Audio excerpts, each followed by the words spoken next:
नमस्कार and I welcome you all to study IQ. मैं हूं Prashant Dhawan. Now recently India की नेबरिंग कंट्री अफगानिस्तान में एक बहुत ही इंटरेस्टिंग डेवलपमेंट हुई है। अफगानिस्तान में जो तालिबान की सरकार है, इन लोगों ने ये कहा है ओपनली कि हम हिंदूज और सिख्स को वापस लाना चाहते हैं और जो भी ज़मीन इनकी हड़पी गई थी ये भी इनको वापस दिलवाएंगे। यहाँ पे आप देख पाओगे article, Taliban to return private land to Hindu Sikh minorities in Afghanistan. Now ये स्टेटमेंट मैटर करती है और अब क्या बोलूं मैं, कुछ हद तक एक पॉजिटिव डेवलपमेंट भी है। भारत सरकार का रिएक्शन यही है कि ये एक पॉजिटिव डेवलपमेंट है। नाउ ग्राउंड लेवल पर ये क्या, किस हद तक ज़मीन वापस देंगे, क्या होगा, हमें अभी पता नहीं है। बट एटलीस्ट तालिबान ने वर्बली तो ये कहा है कि हमारी इंटेंशन है कि हिंदूज और सिख्स को वापस इनका लैंड मिले और वापस ये अफगानिस्तान में लौटे। और यहाँ पे आपका एक ऑब्वियस क्वेश्चन ये आएगा कि मगर हिंदूज और सिख्स के लैंड को हुआ क्या था। आई मीन किस तरीके से इनकी ज़मीन छीनी गई थी इन अफगानिस्तान। ये बात मैं आपको समझाता हूँ एक टाइमलाइन के साथ। नाउ 2021 से पहले आपको याद होगा कि यूनाइटेड स्टेट्स ऑफ अमेरिका ये अफगानिस्तान में बना हुआ था और आप कह सकते हैं यूएस काफ़ी हद तक एक स्टेबलाइजिंग फोर्स थी अफगानिस्तान में, क्योंकि जो यूएसए के हटने के बाद हुआ है ना अफगानिस्तान में, ये बहुत डरावना था।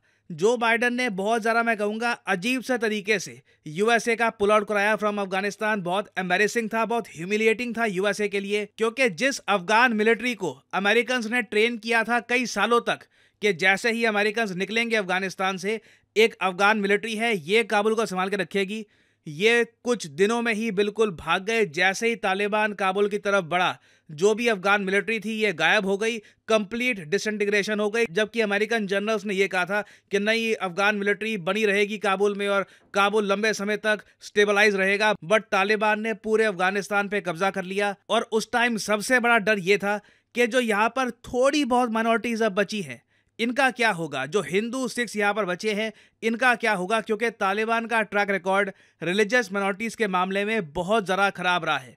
तो इसलिए भारत सरकार ने फिर 2021 में ही एक ऑपरेशन स्टार्ट किया था, ऑपरेशन देवी शक्ति के नाम से।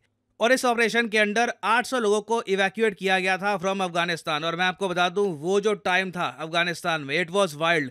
लोग तरस रहे थे कि हमें भी निकाल दो अफगानिस्तान से। ना सिर्फ माइनॉरिटीज़, इवन जो मुस्लिम कम्युनिटी के लोग हैं, जो शिया कम्युनिटी के लोग हैं, वो भी अफगानिस्तान भाग रहे थे। और ये जो दृश्य है ये कभी मैं भूलूंगा नहीं। गुरु ग्रंथ साहिब जी और ग्रंथी यहाँ पे आप देख पाएंगे, इनको भी इवैक्यूएट किया गया, कईयों को इंडिया भेजा गया, कुछ कनाडा भी चले गए थे। और जो डेमोग्राफिक चेंज अफगानिस्तान में देखने को मिला कुछ ही दशकों में, ये डरा देने वाला है।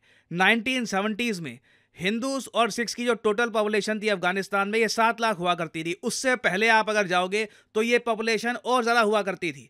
मगर 7 लाख से ना कुछ 100 के आसपास अभी आबादी रह गई है। आज के समय तो देखिए पता नहीं सिख्स हिंदूज कितने बचे होंगे अफगानिस्तान में, क्योंकि रिसेंटली उन पे और अटैक्स भी हुए हैं। और मोस्ट प्रॉब्ली आप कह सकते हैं अफगानिस्तान की जो टोटल पॉपुलेशन है 4 करोड़ 11 लाख के आसपास, इसमें से 99.99% ही अब इस्लाम फेथ को फॉलो करने वाली है। माइनॉरिटीज के नाम पे यहाँ पे कुछ बचा नहीं है। और पिछले कुछ सालों में जो अफगानिस्तान में हुआ है औरतों के अगेंस्ट, वो देख के एक बार को लगता है कि बिल्कुल माइनॉरिटीज ने ठीक किया था अफगानिस्तान छोड़कर। क्योंकि पहली बात तो देखिए, तालिबान ने क्रैकडाउन किया विमेन एम्प्लॉयमेंट पर कि औरतें कहीं भी काम नहीं कर सकती। इसकी वजह से 60,000 औरतों की जो नौकरी थी ऑल ओवर अफगानिस्तान, ये बिल्कुल खत्म हो गई। जो सैलून्स थे, ब्यूटी पार्लर्स थे, ये बंद कर दिए गए। और इसी के साथ साथ जो विमेन एजुकेशन है, इसको भी तालिबान में बैन कर दिया गया। यहाँ पे आप देख पाओगे 2 साल पहले the Taliban band girls from school. ये एक ऐसा निर्णय था जिसकी निंदा पूरी दुनिया में हुई थी कि आप अपनी पूरी सोसाइटी को अंधकार में धकेल रहे हो औरतों की शिक्षा बैन करके। और आज के समय तो देखिए औरतों की सिचुएशन अफगानिस्तान में बहुत ज़्यादा ख़राब है। वो ओपनली चल नहीं सकती पार्क में, कोई जो स्पोर्ट उनको अगर खेलना हो वो भी नहीं खेल सकती। आपने नोटिस किया होगा, कुछ साल पहले एक न्यूज़ सामने आई थी कि ऑस्ट्रेलिया ने कहा था कि ये अफगानिस्तान के साथ क्रिकेट नहीं खेलेंगे क्योंकि अफगानिस्तान ने विमेंस क्रिकेट को भी बैन कर दिया था। तो विमेन राइट्स के साथ देखिए बहुत बुरा हुआ है। और अभी तो आने वाले समय में और ज़्यादा भयंकर दृश्य सामने आएंगे। तालिबान ने रिसेंटली एक नया कानून बनाया है जिसके अंडर ये लोग फ्लॉगिंग शुरू कर देंगे। मतलब कि जो औरतें तालिबान के रूल्स को फॉलो नहीं कर रही और तालिबान की सरकार के अगेंस्ट बोल रही है, इनको ओपनली पत्थर मारे जाएंगे अंटिल शी डाइज। बहुत ज़्यादा, मैं कहूँगा, अभी खराब दृश्य आने वाले हैं तालिबान से। मोस्ट प्रॉब्ली ये कुछ महीनों में स्टार्ट कर देंगे फ्लॉगिंग। और इंटरनेशनल कम्युनिटी को मेरे हिसाब से इंटरवेंशन करनी चाहिए क्योंकि ये बारबैरिक है। यहाँ पे आप देख पाओगे article, another massive setback for Afghan women's rights. Taliban says it will publicly flog them to death.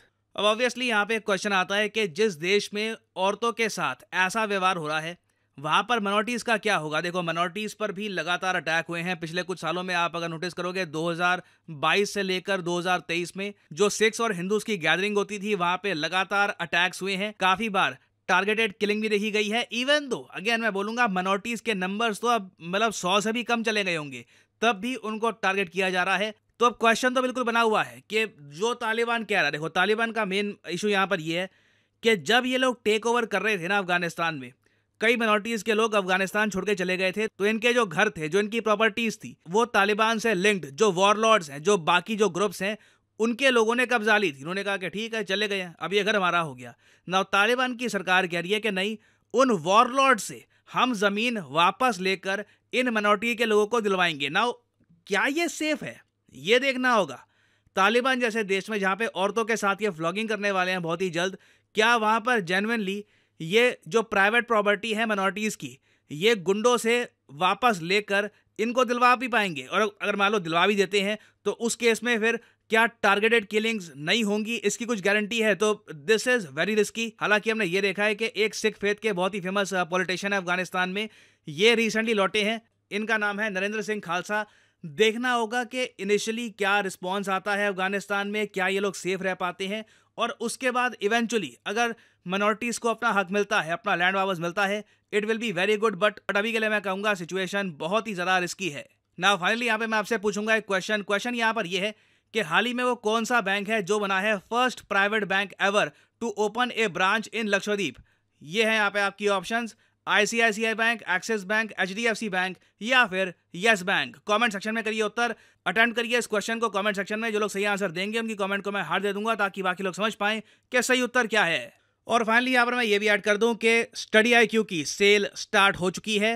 आज 12 तारीख है, 12 तारीख से लेकर 15 तारीख तक ये सेल रहेगी एक्टिव, और इस सेल के बीच में आपको UPSC कोर्सेज में हैवी डिस्काउंट मिलता है और स्टडी IQ। तो आपको क्या करना है, कमेंट सेक्शन में जाइए, यहाँ पे आपको ये लिंक मिलेगा, इस लिंक पर करिए क्लिक और आपके सामने खुल जाएगा ये पेज। अगर आप मोबाइल फोन पे हैं तो स्टडी IQ की जो ऐप है ये आप कर सकते हैं download, it will be easier for you, और यहाँ पे आप परचेज कर सकते हैं स्टडी IQ का UPSC कोर्स। बट जो प्राइस यहाँ पर लिखा है, डू नॉट पे दिस प्राइस। सिंपली यहाँ पे आप अगर कोड डालोगे PD10 तो आपको मिलेगा एक मैसिव 7,125 रुपीज का डिस्काउंट। और इस कोर्स में देखिए आपको लाइव क्लासेस मिलेगी। आपने ये कोर्स लेने के बाद प्रीलिम्स क्लियर कर दिया तो मेंस एग्जाम के लिए आपको दिल्ली बुलाया जाएगा स्टडी IQ द्वारा।